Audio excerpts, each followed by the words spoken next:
Welcome back, everybody, to the Omniverse Comics Guide podcast. I'm your host, Eric Anthony, and with us today is a very special guest. He's here with us for the first time in the Omniverse.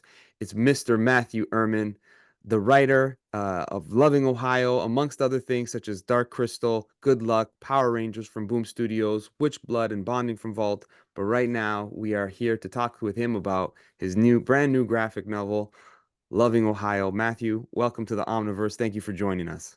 Dude, thank you so much. That was Can I cuss? Is that cool? You can say anything you like. Okay, that was a fucking incredible introduction. Thank you. That I'm very honored. that's what you say to all the podcast hosts. No, I don't. Sometimes I don't say anything at all. I just remain silent for the first 30, 45 seconds until they Yeah. It's the I think the wrestling fan in me. You gotta announce it with some gusto or get the For people sure. excited, right? If we had theme music Absolutely. right now for you, we'd be blasting it. That's fucking awesome. Yeah, no. I've thought about that so much in my life, what my wrestling entrance music would be. Yeah. And I've never come to a solid answer on that. And I know some people, it's such a good question. It's one of those I sit and ponder a lot, honestly. Who has your favorite wrestler entrance music? Oh, that's a great question. There I'm you gonna go. think on that right now. All right. Yeah, I'll think on that. That's a great question. You know All right, what? I'll throw out a quick one. I think Kenny Omega's what is it? The main one he uses in AEW right now, Battle Cry. Right. Yeah. That's my favorite right now. I'm very excited. I'm waiting for him to come back. So I got we're not getting into your career or your book right now, but talk about wrestling. But I gotta tell you, I was at the Forbidden Door when it was him and Will Ospreay. I got to see that live, and it was so incredible. Quite the match. It was quite the match. Yeah. I can't even fathom how cool that would have been to see live. But yeah, that's awesome. He's like top 3 right now for me. It was pretty much perfection. Perfect storytelling, perfect athleticism. Everything was just to a T. Mm. Hello to the baby. You look so happy. It looks like you're looking at your son. I am. There you go. He just had to say night. He just had to say night night to me. Oh, night that's night, so sweet. That's great. But yes. Anyway, I didn't want to sidetrack from the wrestling. That's okay. For other reasons. We'll get to some wrestling chat. Don't worry. I have some questions lined up for you. This is your first time here, Matthew. So I'll be honest, this is the first thing I've read from you, Loving Ohio, which makes me excited to look into your other stuff that you've got coming from Vault and Mad Cave. But let's get back to the beginning of the tale. Where does it begin for you? Because I think it goes hand in hand with this book, right? Because this is somewhat autobiographical, you could say. I would say it's highly fictionalized. I would say it's mostly it's like 99% fiction. I share a unique trait in that I was in a cult growing up. Okay. And I used that to inform a lot of the decisions I made in the book. But I wouldn't say it's in any way autobiographical. Fair enough. I think for me as a writer, part of what I do is to extrapolate my experiences and my worldview through the art of fiction. So yeah, there's definitely a lot. I mean, I wrote it. It's all me. But right. to say that I shared experiences that were in the book, I wouldn't say that necessarily. So fair enough. Yeah. I guess we can talk about that. I was in a cult. How would you define that? Because I feel like nowadays, I think most people have been associated or in cults. I was in a traditional like religious cult. But the definition to me, cult is anything that where like the group think kind of overwhelms the individual identity of a person, where like you kind of vanish into the ideology of something much bigger than you. And so, and my definition of cult is a little bit more encompassing than probably most people's. I look at a lot of organized religions as very good cults. They're really good at what they do. Right. And ones that don't, climb to those statuses are just they're the ones that are branding people or like whatever. Right. the Got you. sex. But with that said, the cult that I was involved with very boring. No branding, no satanic, not even, I mean, I wish I was a Satanist growing up. They're the best.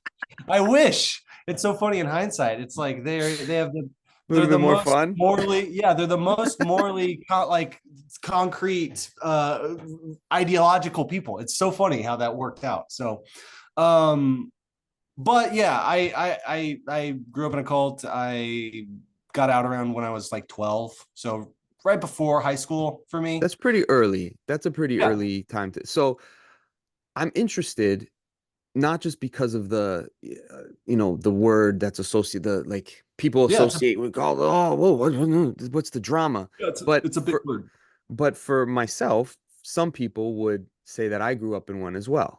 Mhm, I grew up in like a new religious movement type mhm. of form of Christianity that, again, it's a lot of it is good. There's so much good that comes along with it, but to your point, it's more of the group think Yeah, part you of it. you lose sight of yourself as an individual in I mean, to put it as like nihilistically as possible. Like I think people need to be aware that to some aspect you are alone, and like that is not cause for fear or like negativity, but there is like there's growth that happens in that. And like for me, um sorry there, No, no problem. oh, gotta get Elmo, obviously. Night bud. uh so I think for me, like I wasn't enough of a person. I didn't have I was 12. It's like, so Right, right, right. my experience in a cult was probably pretty similar to any kid growing up in Presbyterian church, Sure. whatever it is, just your standard church down the block. I don't think my experience any really differed any, Right. except that when I kind of woke up to the idea that like the guy that I was praying to was still alive and getting groceries in Minnesota somewhere, and like like you know what I mean? It's like you Right. like you Right. take a step back when you're a little older and you're a teenager and you're like, what the fuck was like? And so I came out of it with a really heightened kind of opinion of spirituality and religion, and really what it did was it kind of gave me a self-defense mechanism, I feel, towards the ways that different things can operate like a cult. I was in a job that was very culty. I'm sure a lot of Right. people have worked jobs that feel that they impose themselves on who you are, and to a point where you begin to lose your personal time, Right. your identity becomes so associated with this thing and this claim. Yes. It isn't you, that Right. it becomes hard to separate. So and it's like, I'm to happy me, you that, bring that up. I'm happy yeah, you differentiate that because a lot of people they everybody else is in one except for them, right? right. That's always the how it goes. And when you kind of look at the culture of today, it just seems like everybody is almost they have to be in one, whether they realize it or not. They're a part of it because it becomes that sort of you put the little symbols on your Instagram and you let everybody know after you do that, I know what you think about these other things. And like you said, even a job could Yeah, become no, everything has to be, I mean, this is like I don't no, know, please. but like it's like because of the way that the internet is and exists, and like this is so out there, but it's like, we've been siloed into these very contained, structured systems that don't allow us to, I don't know, I'm getting off on a tangent, man. No, I'm, please I'm go, taking a step go, back. No, go, no, please. no, no, no, no. I don't What mind. basically what I want to say is that I think cults operate on a huge scale, Yes. from big to small, from Yes. religious to not religious, from industrial to mom and pop cults. It's like, Yes. and anything like that looks to basically prey on people looking for self-worth or trying to find who they are.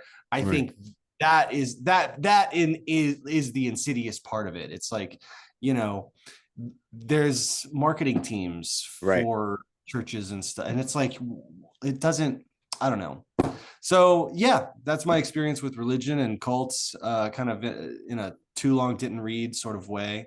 Um, the guy I prayed to was basically named Steve or Bob, and I prayed to keep him to help to keep me safe from like Freddy Krueger and Chucky and things like that. It's like normal kid shit that you would pray to anyone else for, and I just happened to, again, be praying to a dude that was totally alive somewhere in the continental United States, and I don't know. It's so weird to like parse that.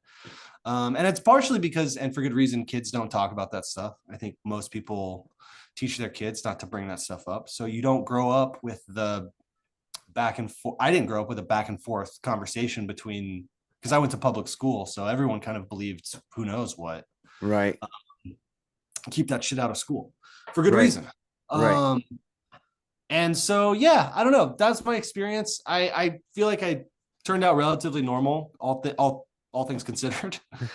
I live in Ohio. I have a wife and a son, and I have a book, but that's not, I mean, that's not a real huge achievement. A lot of people get books. But yeah, it's, yeah, I love my life, and I'm happy to get to do what I'm doing, which is talk about comics and talk about the things that I write, and, So talk to cool people. so growing up within that structure, did it affect any of the things that you were allowed to watch? Did it affect like even just was it regressive in that way, or were you able to just have a regular normal childhood watching cartoons, watching wrestling, comic books? Yeah. What kind of stuff did you like? Yeah, pro wrestling. I watched cartoons. I had a very we celebrated Christmas. And that was, I know, it's like and we celebrated Easter, and we celebrated we celebrated Passover, because I have Ashkenazi 50%. So it's like, it was a huge schmishmash of all of this stuff. And then on top of that, there was what we believed in, which was this other thing.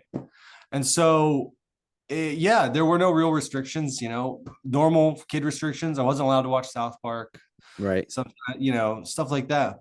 And that was to the benefit of the cult, because it's like, if you're in an institution that makes its members stand out like lepers, make their, it's harder to blend in to the rest of society, and not, that's really the kind of secret ingredient that a lot of these small cults, I feel like, use, is they don't repress certain American, they don't say your kids can't watch cartoons. They don't say you can't go to the movies. They don't say you have to dress a normal way. They just have to say, like, the path to enlightenment is through us, and you owe us, a couple $1,000s for your next seminar. And it's like, that is the way that it worms into you, and you don't, and also how they can separate themselves from the more ridiculous cults, the ones that are making everyone drink Kool-Aid, and Right. ones that are, that's the line. It's like, oh, I'm not in a cult because I see cults on TV.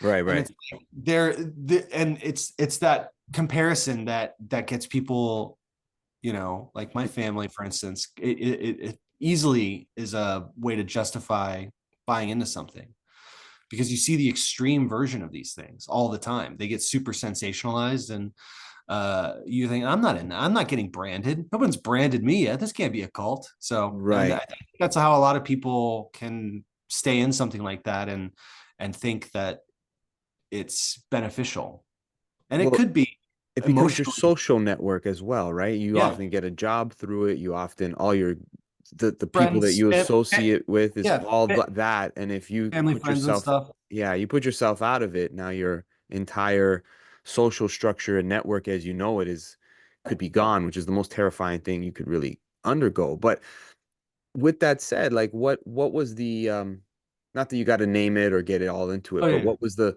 certain like belief system structure that was it similar to what we find in the book? Yeah, honestly, that's I'd say the closest non-fictionalized thing is, and again, the cult in the book, totally fictionalized, but I did pull a lot of language from what I grew up reading and Right. experiencing. A lot of the kind of rituals that they undertook. So yeah, absolutely. I think the cult in the book is a mirror to what I grew up with, and I think that's as far as my experience in the book goes. Other than living in Ohio and being an Ohioan, it's like those are the two things that I pull from my life is the Ohio aspect of this book and the fact that um, the cult we shared something in the cult.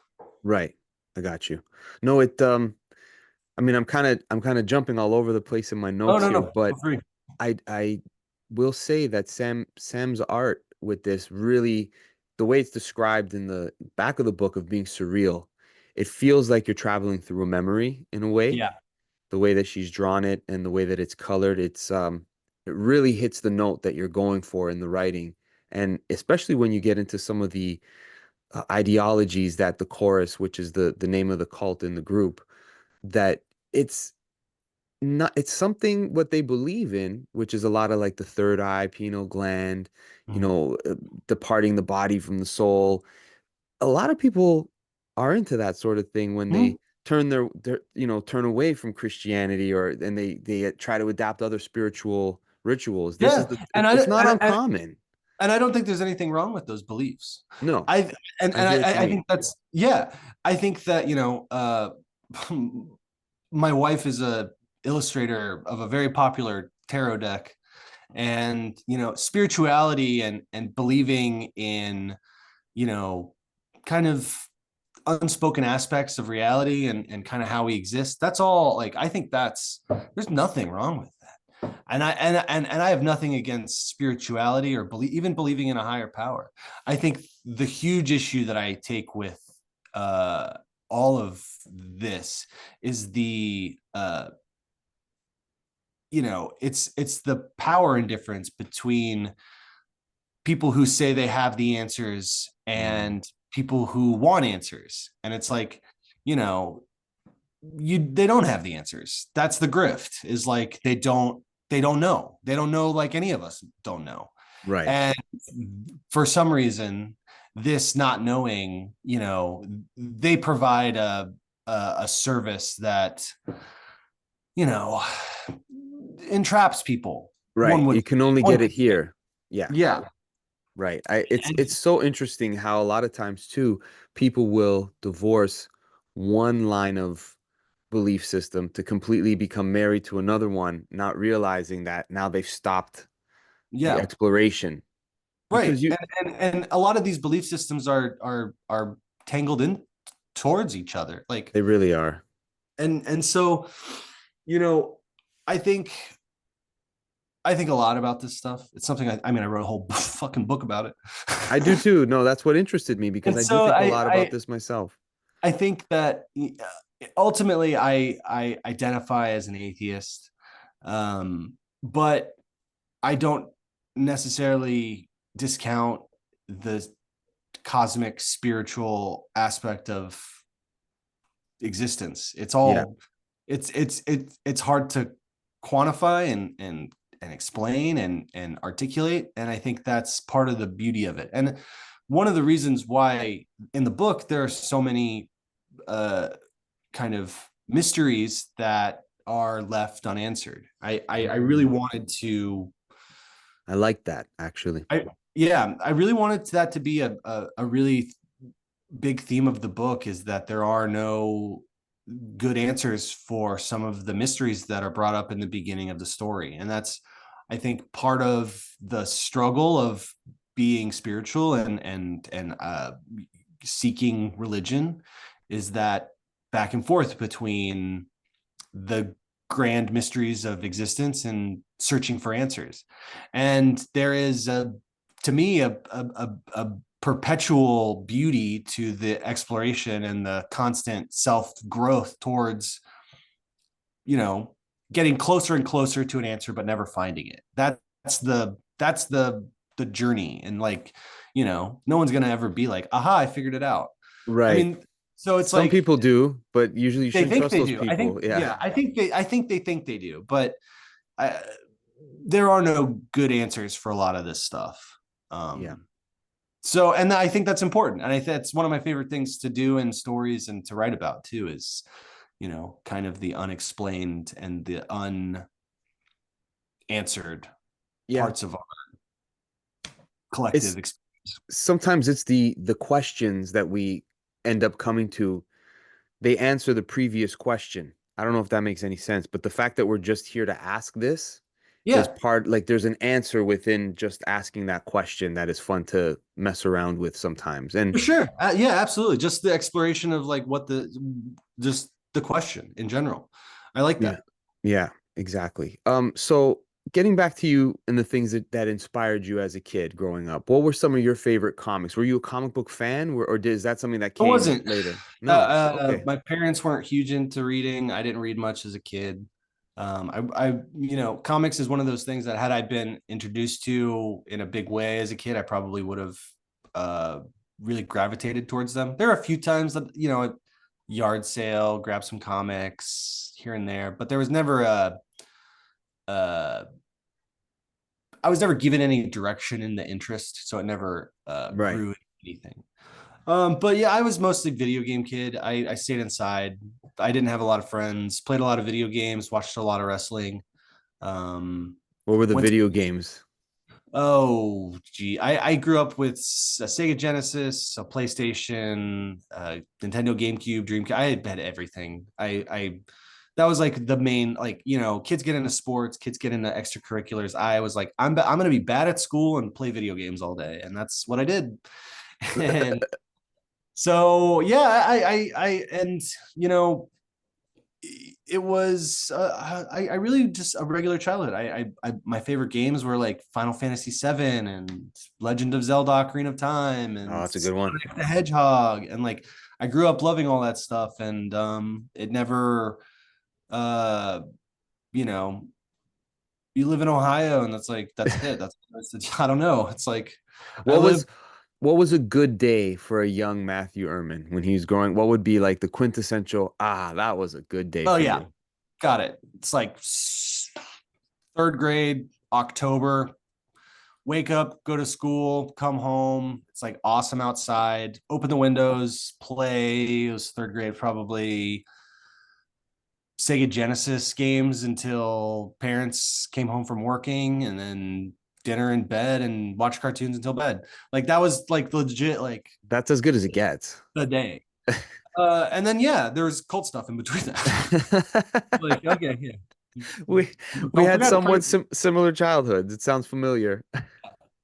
Yeah, it's the extracurricular work that comes along with being a part of it, right? Because you practice those, Yeah, and that I think that's the difference. Like, why people would be like, "Oh, you grew up so strange." It's like, well, the biggest thing really. is that if you practiced Yeah, your religion, let's say it was Catholicism, it's even harder to yeah, actually full on practice it like a devout Catholic yeah. would. It's No, a difficult religion. it I is. didn't realize it. My wife grew up Catholic. Yeah, and if you want to do it to the T, it's not easy. And I think that's why a lot of people just said, forget it. Yeah, it's a Screw tough this. one. Yeah. So it was but the extracurriculars is that also, I guess, where the community and things like that come from, where you do make your friends and your parents have their adult friends and et cetera, et cetera. So you end up becoming a writer. You didn't read a lot. You didn't really like comics. So tell me about the journey into being a writer. How did that begin? Yeah, so for whatever reason, when the internet came along, I found myself, I've always loved music, and music has been kind of my gateway into creativity and art. I wouldn't call myself a musician, but I play guitar, and I just love I love music just in general. And so growing up, that was, I shared that was the same growing up. And growing up, I wrote lyrics to songs, and I started writing poetry, and trying to do that probably around the age 12, 13. And that, because of the internet, I was able to find a community of young, early teen writers that were all posting their bad song lyrics for all this stuff. And I got involved in that, and that cultivated a community of writers that liked sharing their work. And that's like the most important thing for a young writer, is to just find people that you are friends with that do the same thing as you, and you write and you share and you like to read other people's work, and there's a competitiveness and there's a camaraderie. And like I found that on a guitar forum, on the internet in 2001 or 2002. And so that really cultivated my desire to be a writer. I stuck with it all through high school. I did creative writing classes in high school. And I also got into visual arts in high school too. I had a scholarship, but I didn't go. How come? Visual art I did it it was like a tech class that I did in high school for 2 years. It was graphic design. And I don't know, I just like writing more. And I didn't feel a passion to do it. So if I didn't feel the passion to do it, I wasn't gonna waste everyone's time and take that That's money and awesome. yeah. Thank you. So I got into the workforce after that, but I kept working and writing, and I've worked a lot of weird jobs. I was a janitor. I worked at a porn store. I was a casting assistant for Deal or No Deal. Wow. Uh, Which was your favorite out of those weird jobs? None If you of got them. They more, all sucked. They all sucked, oh, but writing. okay. Actually, you know what? I'll say that the food jobs were probably the best. I liked working service jobs. I was a general manager of a Chipotle once for about 9 months. Yeah, I've That's done a lot of amazing. weird shit, but through all of it, I kept writing and I kept my focus on creating and telling stories. And I got really into short stories. I really tried that. I could not find an audience. It wasn't working. Was submitting to journals, and it just something about the work that I make wasn't it didn't fit into what the editors at the short story journals were looking for, or the ones that I were looking at and trying to get into. So I pivoted and I started with comics. My wife is an illustrator. We live in a huge comics town. Columbus is awesome for it. And I started reading comics in a big way when I was in my early 20s, when I moved up to Columbus. And I just got reacquainted with it and like relearned what they are in a context. Like, I didn't know that comics were Black Hole by Charles Burns or Right. Junji Ito. Like, I didn't know that those things existed because I didn't grow up pursuing that interest. My wife grew up reading Sailor Moon and like was really into manga and has this whole history and depth of knowledge for all of these genres and things that I didn't have. And so yeah, through all of that, me and my wife were working on developing a story together. And that was our first book. It was called Long Lost through Scout Comics. It's no longer with Scout Comics. Who's it And with now? Is it available? yeah, it's available through them, but I would recommend everyone to ask me to send it to you. Okay. But yeah, so I started with there, and honestly, to give them credit, they gave Lisa and I huge kind of leeway to create our own book, and that was Long Lost. That was in 2018. And then from there, I went on to do Care Bears. My wife went on to do Submerged for Vault. She went on to do the Modern Witch Tarot deck. Her name is Lisa Sturl. And yeah, we've been working in the industries for 8 years now. And it's awesome. I don't know how to describe it. It's equally frustrating and rewarding. And you have to have a lot of patience and just a lot of trust in the people that you work with, that you're gonna make something cool and everyone's gonna want to read it. Right. Big shout out to your wife, Lisa. How has she been as far as the influence in, her having been a comic book fan or into a certain level of fandom? How did that help you in your writing, or even the things that she introduced you to that could later make you see like, wow, comics can do this. I can tell this story Yeah, I here. mean, she's an illustrator and a comic artist, so she opened my eyes to the complexities of the medium that I didn't Right. know existed. not to take away, like, I didn't think that comics were stupid or something. I Of just course, never, of course. I remember the first time I read Scott Snyder's Court of Owls, and there was like physical turning of the comic book to Right. like, I was like, oh, this is awesome. This is like some books I've read that I that were big inspirations for me. I didn't know that kind of thing was being done in comics, and that was really inspired. Like, that was really inspiring to see my interests and my sensibilities mirrored in a mainstream comic book, a huge Batman fucking thing. And I was like, oh, this is the audience that is into like weird, hard to like, digest sometimes, challenging, uh, really cool shit that it's Right. hard to articulate sometimes why it's so cool. And Right. it's because it's the marrying of the visual and the written, and the whole medium itself is just this uh, you know beautiful mixture of all of the art forms. Yeah. It can even be lyrical and musical, which is like, so incredible to think that a book can do all of these things. You know, Comics. you're 100% right. There was a creator from Toronto. His name's Sean Daly, and he was like a self-taught artist at the age of 29. But when he writes his own stories, I told him like, there's something lyrical about how Yeah. you're telling this story that it doesn't feel, it never feels preachy, but it also feels like there's a wisdom behind this. It's like listening to a Cat Stevens songs in a way. Oh yeah, I love Cat Stevens. It's that feeling of like, wow, that's just the way to put it. I never thought of putting it so simple yet so deep. There's Yeah, right? no, that's Comics can yeah, do that. that's a great way to put it. I've never, yeah, that's a really good way to put it. It's simple and deep, and it's something you can grasp and understand, but when you get into it, you can kind of, it's the discovery of the depth that every comic can have. It's like you never know when you get into it how poignant they can be, Yeah. it's cool. It's awesome. I love it. And yeah, that's what I've been doing. Now I'm a full-time dad. That's kind of how I do comics as a when I'm not taking care of my son. So but yeah, I'm still trying to do it, trying to pitch, trying to put out books.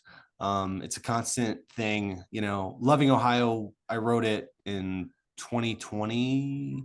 I think I signed the contract in like late 2019, early 2020. And then Sam drew it in 2021. And then the design and the marketing and the Dark Horse machine like took over after that. How did it come together with Dark Horse? Through agents. I Okay. knew Connor, our editor, who's great, through conventions. Uh, the book that my wife and I did, Long Lost, wasn't a huge hit on the audience side of things, but a lot of editors and a lot of publishers like saw it and really liked it and took note, which was That's cool. great. Yeah, But no, I that's why think you got to make stuff, right? It's like exactly. you'll never That's the whole get benefit. there. Like, that's the whole point of like, the first thing is never going to be, unless you're lucky and unless you're really talented, sometimes it doesn't even matter about the talent. It's mostly about luck and Timing. when your thing comes out. And so, the first thing, you never want to put too much, stock in it. You never want to put all your hopes and dreams on the first thing that you make. And that's something I learned kind of working through my 20s and trying to be an artist and trying to do all sorts of things and trying to, having so many moments where like, I think this is it. I think this is it. I think this is it.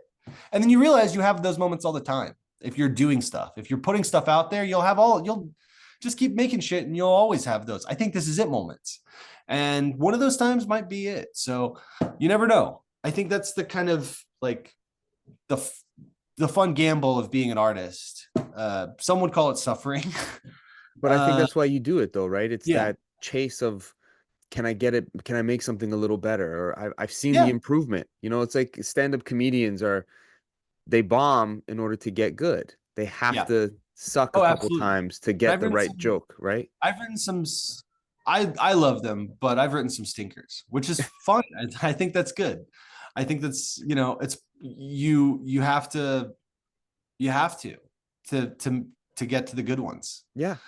You got to exercise it, right? You got to exercise that creative thing. But I think you've definitely hit your stride with this book because I mean, I got it in my hands here. Let's show it to people.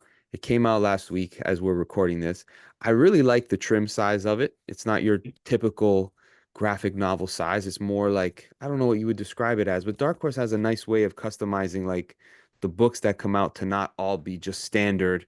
This is our Yeah. library edition hardcover. This is our trade. It feels like the way the book should be.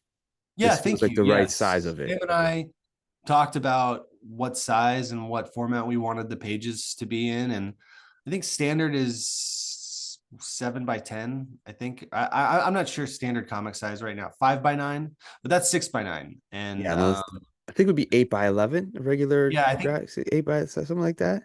I'm forgetting. It's bad Yeah, that I'm don't. remembering. But this is beautiful. Here's some of the. I love this page here. I read it again today as the book came in, describing the ideology of the chorus within the book. It feels kind of like a John Hughes horror, if you will. Okay. Yeah, thank you. I don't I know if you really take that respond as to a that. compliment, but I I do. mean it I as really a respond to compliment. that. Yeah, I think John Hughes knew how teenagers talked too. I not to say that I know how teenagers talk, but I think he knows the secret ingredient that is to write a timeless teenager movie. that's what it felt like. It felt like a horror version of that. It was that small town feel of kids coming of age, that group of friends trying to find out who they are, where they fit in, yet you're tied into this town that you don't feel you could ever break out of. It's and then the Save Ferris t-shirt within the book that Sam Beck she adds to it. Like the names, there was Sloan, there was a Dude, Cam. you're the first person I've talked to. You get I have to send you something. You're the first person who's picked up on the Ferris Bueller references throughout the book. And Could be an age thing. It could be that I'm from that time being where I age, watched those yeah, movies this book feels like it takes place in the 90s. I don't know if it's supposed to, but it feels like it is. no comment. I don't know exactly what time period it takes place. I don't even there's cell phones, so it's like Exactly. Did you happen to watch the recent Batman Cape Crusader on Amazon that came out? Okay, if you grew up at watching the animated series at all, there's that timelessness to where yeah, it's like 50s, but not quite 50s or there's Art Deco. computers, but they're still got the side door where they got the Tommy gun. It's like what Yeah. time is this? And I feel like that's what Loving Ohio kind of is like. You've Thank you. got that, High compliment. yeah. So it never feels like it'll age based off of the technology, let's say, in I it. 'Cause appreciate that. and I I hope people respond to it in that timelessness because there is that sort of.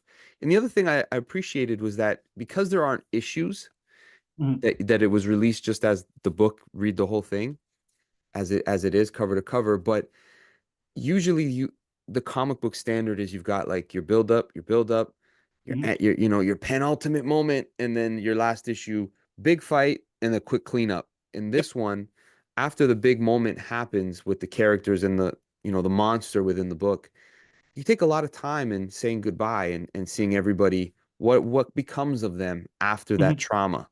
And I really yeah. appreciate that it was a slow goodbye as opposed to a big like, well, that's the end of the movie, folks.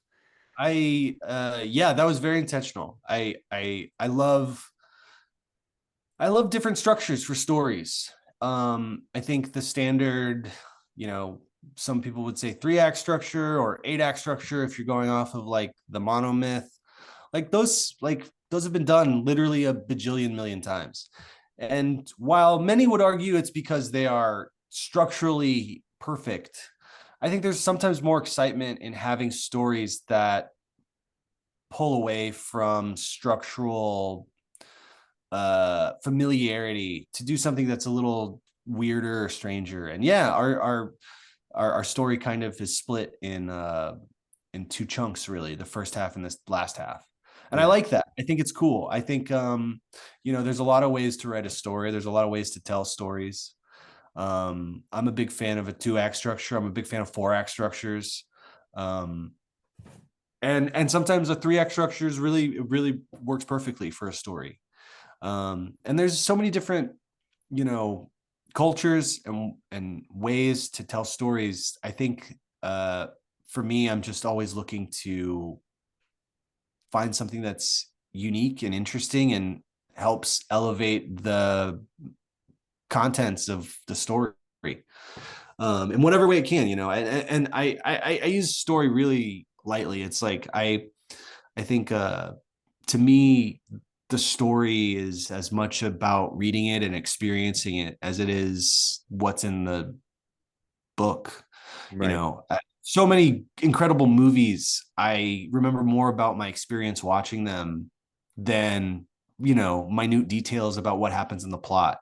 And I think that's Yeah. just because it's there's such a focus on tone and aesthetic and making sure the mood is and the atmosphere all contribute to the total experience of the thing.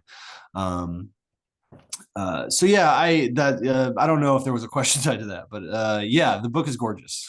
No, we were just saying how the way you structured it, it wasn't your typical this many pages, cliffhanger, Yeah. next issue, because it doesn't have that sort of time, um, that time and space to it. Because I heard, I forgot who it was.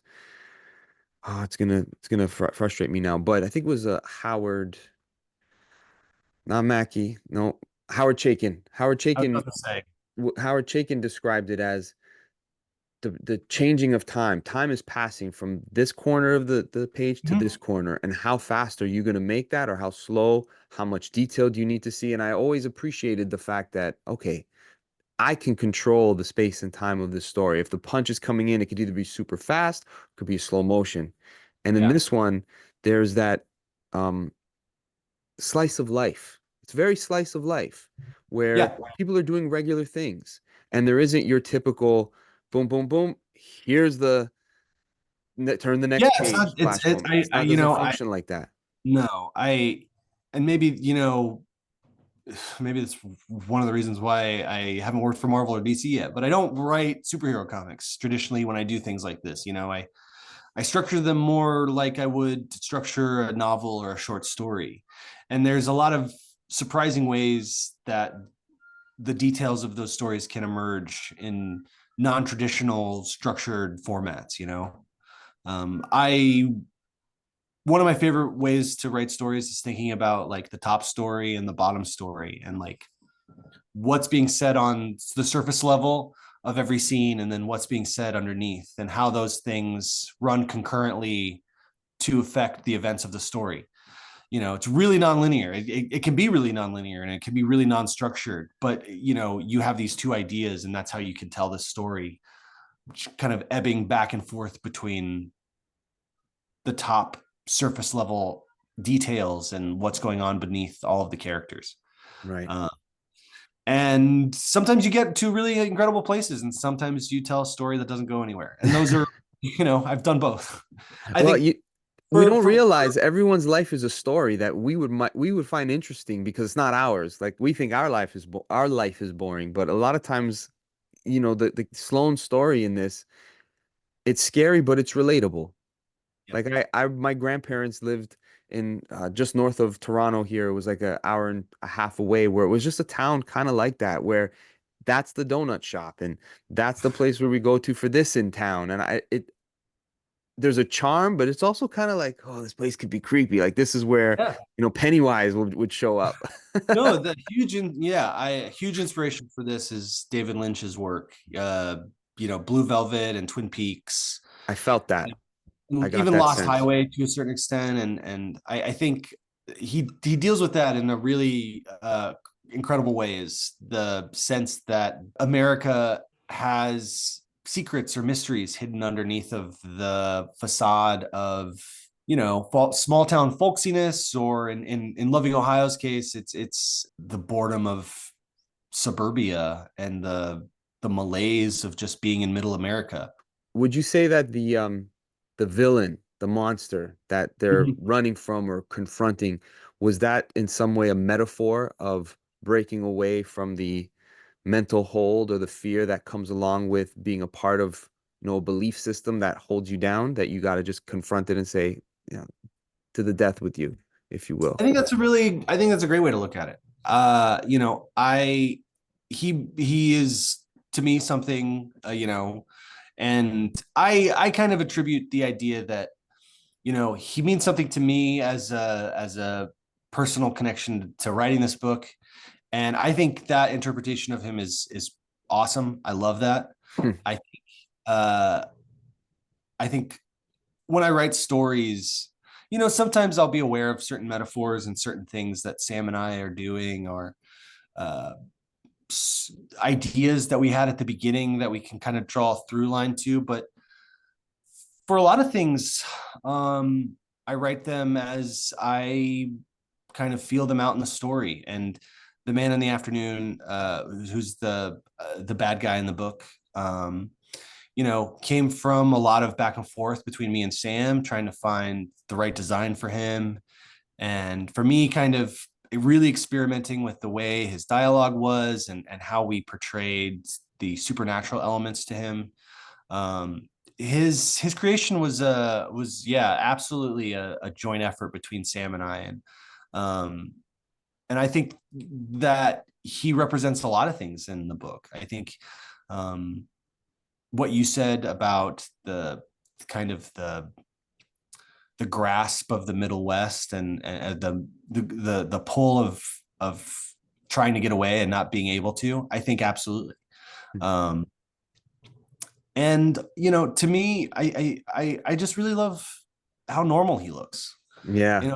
In an uncanny, like, one of the things that we really wanted to do was make a bad guy that it doesn't, like, I mean, obviously there's some very crazy supernatural elements to him, but on a surface level he looks relatively, normal, Yeah. un, Benign.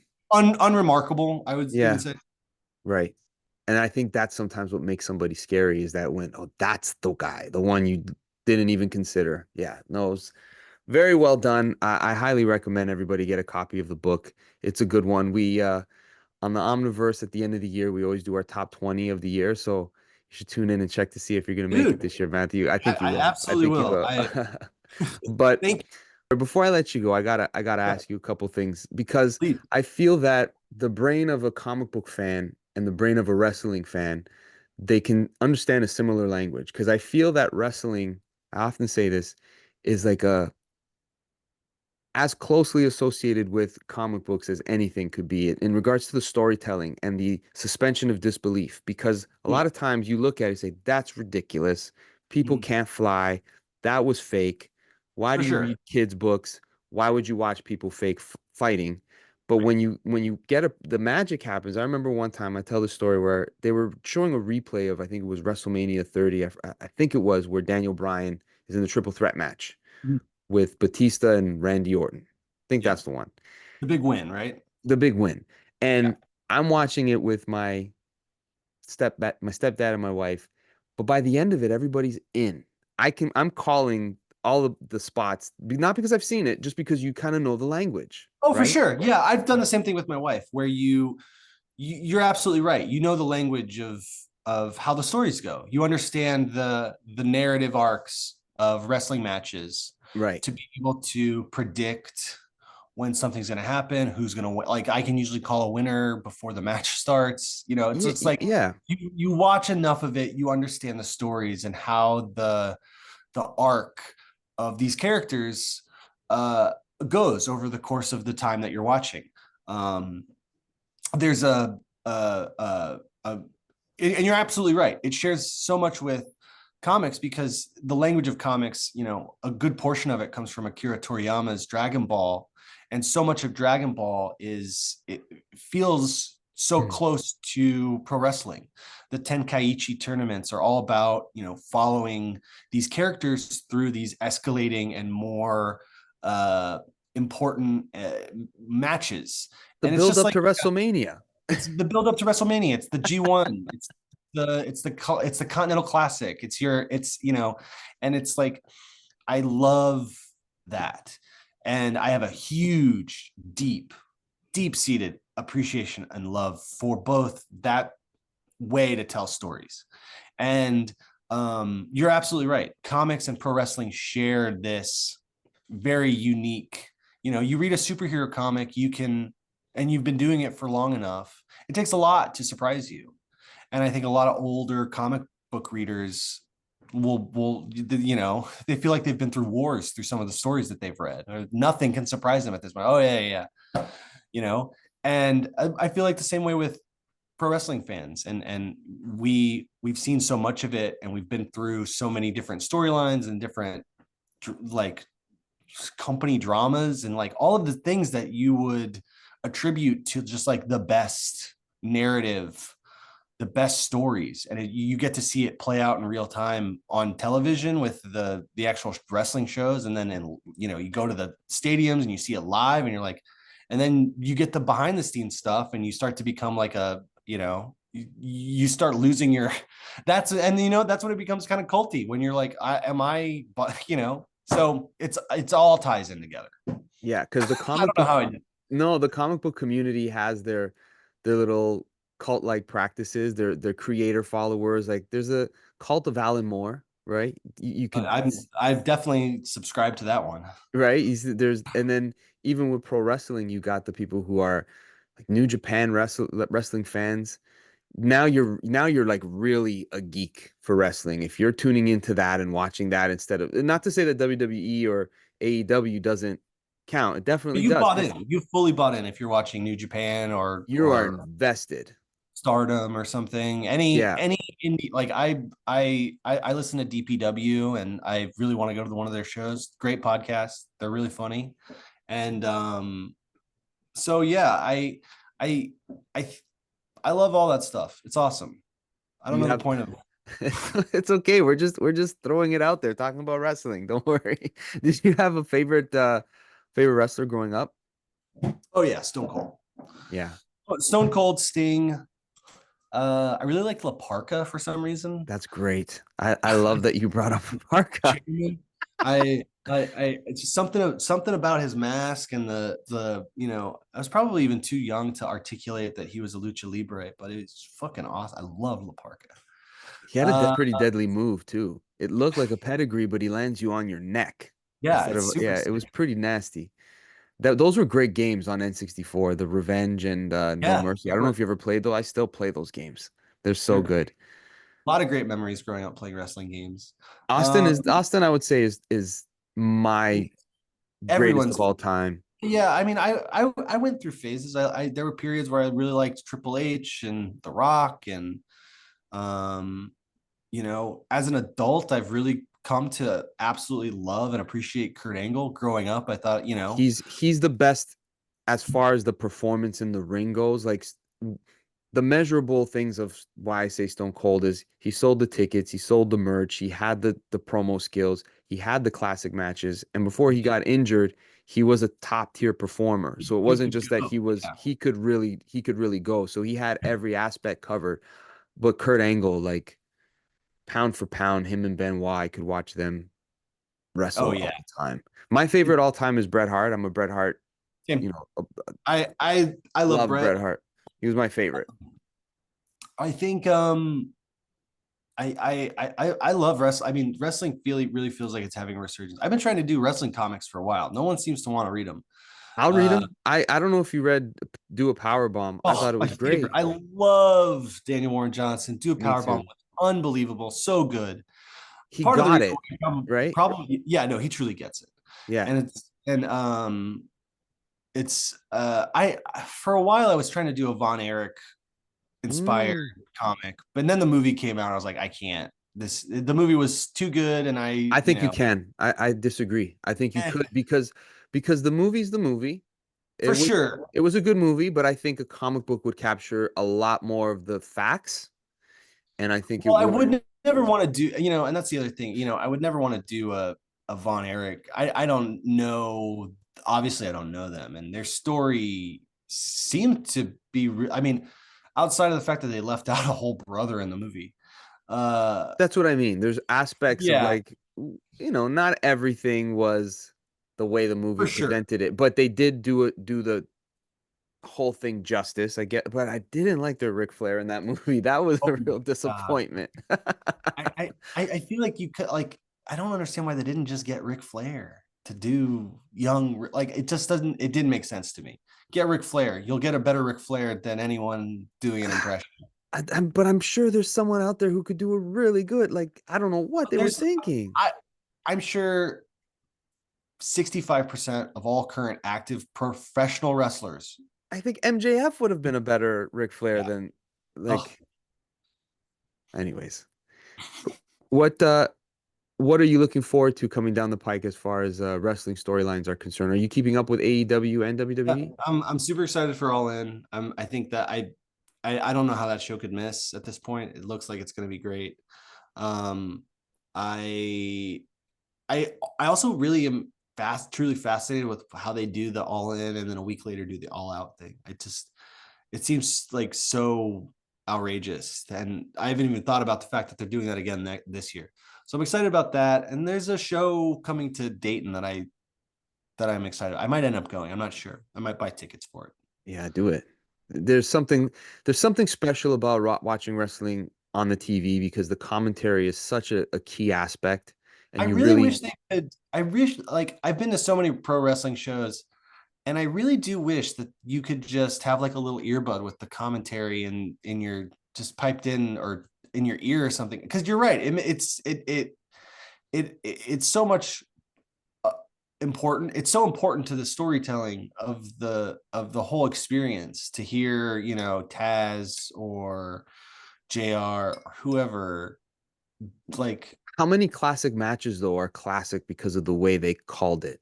truly. Knowing when to speak, knowing when to like make you work with the pop of the crowd. Like JR was a master at really, and Oh, also letting the audience, the viewing audience know like this is the direction of the story. Like pay attention to the fact that this guy's about to turn heel, and yeah. you see that it's part of the magic sauce.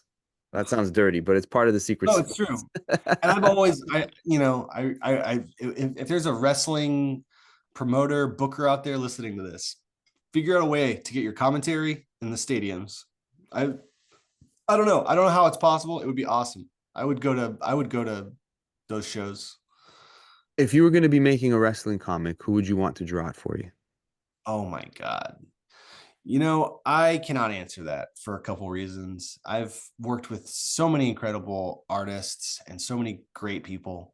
I guess if I had a dream artist to Yeah, draw what's the dream a artist? wrestling comic, Yeah. uh, Frank Miller, probably. Ooh. Okay. Frank I Miller like drawing that. Frank Miller drawing a pro wrestling comic would probably be my go-to. If I could write a pro wrestling comic for Frank Miller, I would die happy. I think the way he draws, like, and because pro wrestling to a certain extent is all about the excessive, like, displays of machismo, masculinity, Right. aggression. Right. I think what Frank Miller does so well is he knows how to characterize some of those really interesting masculine traits that maybe that's problematic, maybe he's problematic, but I don't know. His art and drawing a pro wrestling comic would be really awesome. I like it. I would buy it. I would And I too. think I think it Absolutely would buy a Frank Miller pro wrestling. I think you'd be the guy to do it as well, Matthew. Listen, thank you for giving us your time. Thank you for this book, Loving Ohio. I loved it. I hope you're loving Ohio while you still live there with I your do. sweet little family. For as much as I rant and rave about Ohio being a place to get out, I've stayed here for now. This is our second house. We just moved out of our first house, and I have my son, so we're not going anywhere. So, and I love where we live. It took a long time for me to appreciate Ohio, but I do, and it's But a it's great home. place. That's It's good. home, and and the other thing too is I Ohio does something really special with making you want to leave, and I think that's a great. I think it's good. I think that's a really good thing to want when you're young is to get out and explore the world, and Ohio really facilitates that with how shitty it can be. Did you end up doing that? I know we were just about to wrap up. Did you Yeah. end but so you did. I Similar left for to Kentucky of all places. Yeah, where there's even less. that There's more sounds trees. that sounds like a part two to this episode. I want to hear the story about your travels and where it took you. That's awesome. Well, thank you again for your time. I encourage everyone to get a copy of Loving Ohio through Dark Horse Comics. It's a beautiful book, beautifully illustrated by Sam Beck. Matthew, all the best to you, all the best to your little boy Thank and to you. Lisa. Yeah, And thank you so hopefully much. Yeah. we have you on again. Please stay Dude, in touch. absolutely. I've got stuff coming out in the future within in a little over a month. So yeah, I'm We could just always talk happy. wrestling. I'd be happy to just we could just talk That too. wrestling and comics. Fuck Who yeah. cares, right? All right. Thank you, dude. I appreciate it. Everybody that's listening or has been watching on YouTube, please hit the like and subscribe button. Don't forget to follow Matthew through his social medias. Do you want to give them where they can find you on social media or on your Just websites? just Google my name. You'll find me. I'm the most famous Matthew Erman that there is. So yeah. It's And true. You are find the me on, most. I am. You can find me on Twitter and Instagram and just search my name. You'll find me. Beautiful. And don't forget, everybody, to visit us at omniversecomics.guide for all of your reading orders, your comic book reviews that you might be looking for, and our podcast library. All our episodes are there. Thank you so much. Thank you, Matthew. That was awesome.